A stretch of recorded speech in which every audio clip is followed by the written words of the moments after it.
From the weather team you can trust, here's Chief Meteorologist Eric Sneidel. It's a funny thing about having literally a foot of compacted snow and ice on the ground. Even when you get a warm day like this, it's still icy out there, and that's going to be a thing for these next few days. This is our live view from Sutter's Marina. We are overlooking Canandaigua Lake. Air temps in Rochester right now are still stuck at 35 degrees. Now, these are still outpacing a lot of our higher resolution models, but it doesn't negate the fact the wind flow has turned out of the west-northwest.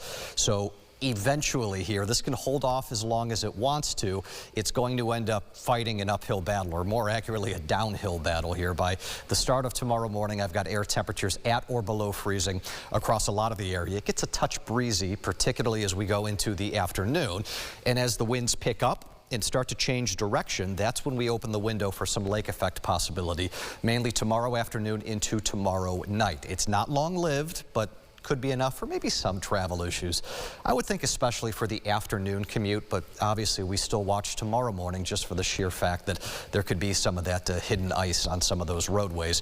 Into Thursday, high temperatures will not be getting out of the middle 20s, and then after that, I think we start to take off. This is not like a straight up trajectory here in terms of temperatures, but a slow moderating trend into the weekend and into early next week means today's one-off affair of getting above freezing is about to be replaced by many, many more days strung together concurrently. We look off to our north. You got some snow showers here, nothing all that organized right now, but you could still see that big twist and the big swirl here. This is in the mid-levels of the atmosphere.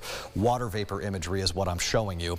And even though we've got some drier air in yellow that's spilling on in, we happen to have that big body of water off to our north. So from a lake effect component, that really doesn't necessarily preclude what will be some accumulating snowfall.